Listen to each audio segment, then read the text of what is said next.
यहाँ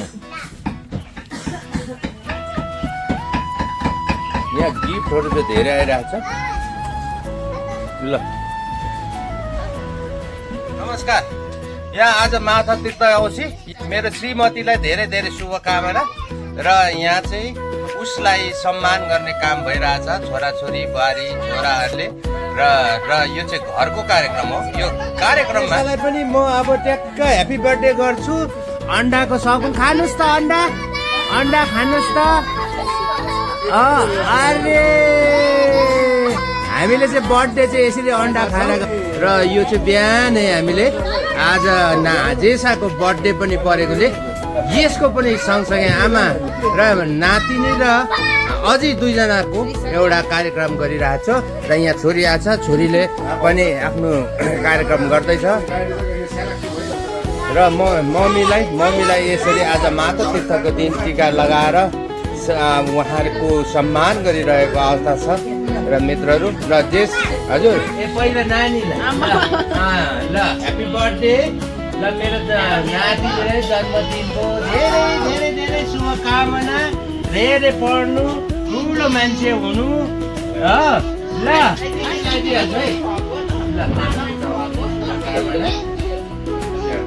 धेरै धेरै शक्ति मिलोस् नानीलाई। खै नानीलाई भोक्यो खै सकेपछि यहाँ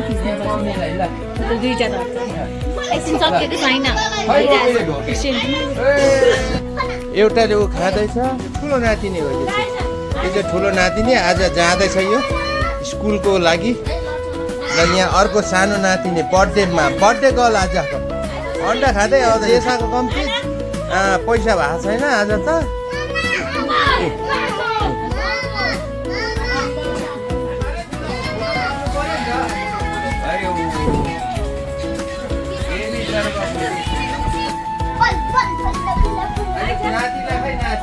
ठुलो नाति आइज,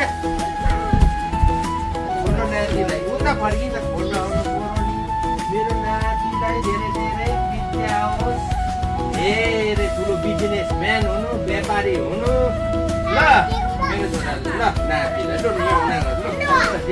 हो नातिलाई पनि पैसा त दिनु पर्यो नि।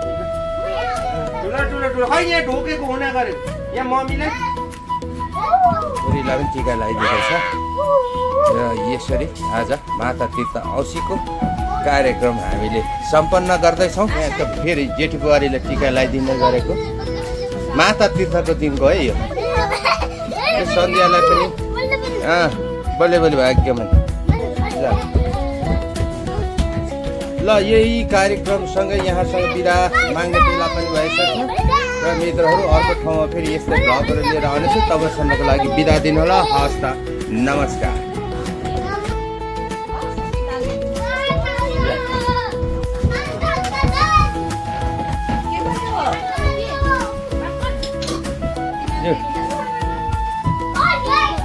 यहाँ प्रजल चाहिँ छुटेछ आज जेसाको बर्थडेमा खै हो बर्थडे गर्ल त यता बच्च त कति पैसा भएछ देखाउनुहोस् त। आमा कति लामो ब्याग रहेछ हो नानीको त। र मित्रहरू यी खाना कुरो पनि आइसकेको छ, चट्ट राखेर अब बिहान यो खाने काम भइरहेछ। आज यो निकै भेराइटिज खाने कुरो रहेछ माता तीर्थको दिन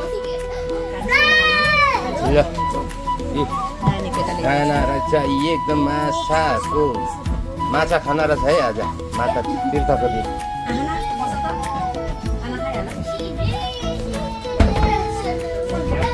किचनमा है हाम्रो किचन चाहिँ यस्तै छ है साथीहरू, किचन चाहिँ यस्तै छ। एकजना मुसो हाँस्दैछ हो।